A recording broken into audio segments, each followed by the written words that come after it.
السلام علیکم دوستو، آج ہم آپ کو ایک ایسے گناہ گار اور مجرم شخص کے بارے میں بتائیں گے جس کو اللہ پاک نے بخش دیا، سارے گناہ بخش دیے، اور ایک نبی کو، کلیم اللہ موسیٰ علیہ السلام کو اس کے لیے ڈیوٹی لگا دی کہ تم اس کے لیے جنازے کا انتظام کرو۔ اور اس کی وجہ کیا تھی کہ سارے گناہ معاف کر دیے گئے؟ وہ اس وجہ سے کہ اس نے حضور پاک صلی اللہ علیہ وآلہ وسلم کے نام کو بوسہ دیا تھا۔ سبحان اللہ۔ بنی اسرائیل میں ایک شخص جو کہ نہایت ہی گناہ گار اور مجرم تھا، اس نے 100 سال یا 200 سال فسق و فجور میں گزار دیے۔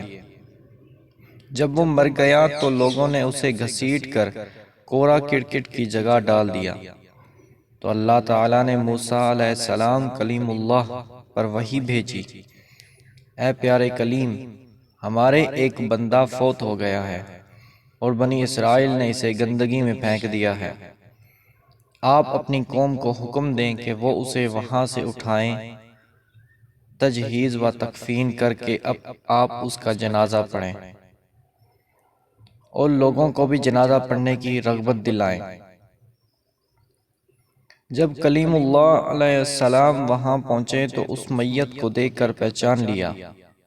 تعمیل حکم کے بعد عرض کی، یا اللہ، یہ شخص مشہور ترین مجرم تھا، تو بجائے سزا کے یہ اس عنایت کا حقدار کیسے ہوا؟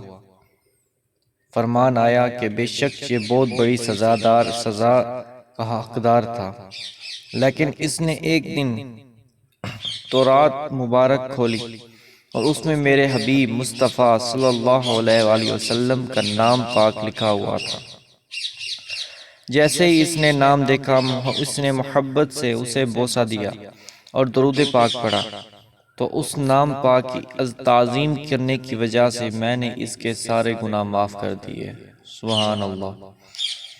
یہاں پہ وہی شعر بنتا ہے کہ تعظیم جس نے کی ہے محمد کے نام کی، تعظیم جس نے کی ہے محمد کے نام کی، خدا نے اس پر آتش و دوزخ حرام کی۔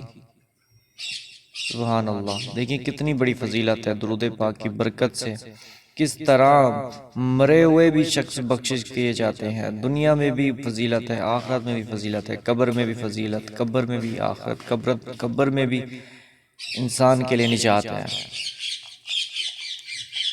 حضرت احمد بن سباد مغربی قدس سرہ نے فرمایا، میں نے جو درود پاک کی برکتیں دیکھی ہیں ان میں سے ایک یہ ہے کہ میں ایک رات تہجد کے لیے اٹھا، تہجد کے بعد بیٹھ کر درود پاک پڑھنا شروع کر دیا اور اسی حالت میں مجھے اونگ آ گئی، تو میں نے دیکھا کہ ایک شخص کو پکڑے ہوئے گھسیٹتے لے جا رہے ہیں، جس کے گلے میں توق تھا، گندھک کا لباس جو کہ ٹخنوں تک تھا پہنا ہوا ہے، وہ بڑے جسم والا، بڑے سر والا آدمی تھا، اس کا چہرہ سیاہ، ناک بڑی اور منہ پر چیخ کے داغ تھے۔ میں نے ان گھسیٹنے والوں سے کہا، میں تمہیں اللہ تعالیٰ اس کے پیارے رسول صلی اللہ علیہ وآلہ وسلم کا واسطہ دیتا ہوں، بتاؤ یہ کون ہے؟ انہوں نے جواب دیا، یہ ابو جہل ملعون ہے۔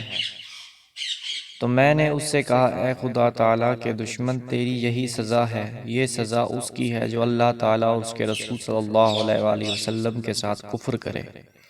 پھر میں نے دعا کی، یا اللہ، اب مجھے اپنے حبیب صلی اللہ علیہ وآلہ وسلم کا دیدار سے مشرف فرما، یا اللہ مجھے یہ انعام عطا کر۔ پھر میں نے دیکھا کہ میں ایک ایسی جگہ میں ہوں جس کو پہچانتا نہیں۔ اچانک ایک جاننے والا دوست ملا جو حاجی اور نیک بزرگ تھا۔ میں نے اسے سلام کہا، اس نے جواباً سلام دیا۔ میں نے پوچھا، آپ کہاں جا رہے ہیں؟ فرمایا، میں رسول صلی اللہ علیہ وآلہ وسلم کی مسجد شریف کو جا رہا ہوں۔ میں بھی اس کے ساتھ چل پڑا۔ ایک گھڑی گزری تھی کہ ہم مسجد نبوی میں پہنچ گئے۔ ساتھی نے فرمایا، ہمارے آقا صلی اللہ علیہ وآلہ وسلم کی مسجد مبارک۔ میں نے کہا، یہ مسجد ہے، لیکن مسجد والے آقا کہاں ہیں؟ اس نے کہا، ذرا صبر کرو، ابھی آپ تشریف لانے والے ہیں۔ تو شاہ کونین صلی اللہ علیہ وآلہ وسلم تشریف لے آئے ان کے ساتھ ایک اور کامل بزرگ بھی تھے جن کے چہرہ انور میں نور تھا۔ میں نے آقا صلی اللہ علیہ وآلہ وسلم کا دیدار کیا اور سلام عرض کیا تو آپ نے فرمایا اللہ تعالیٰ کے پیارے خلیل ابراہیم علیہ السلام کو بھی سلام عرض کرو۔ تب میں نے ان کی خدمت بابرکت میں بھی سلام عرض کیا، دونوں سرکاروں سے دعا کی درخواست کی تو دونوں اعلیٰ و ارفع شان والوں نے دعا فرمائی۔ سبحان اللہ، کتنی بڑی فضیلت بیان کی گئی ہے درود پاک کی۔ لہٰذا ہمیں ہر وقت اٹھتے بیٹھتے ہمیں درود پاک کی کثرت کرنی چاہیے۔ جتنا زیادہ درود پاک پڑھا جائے اتنا زیادہ ہمارے لیے دنیا میں فائدہ ہے، آخرت میں بھی فائدہ ہے۔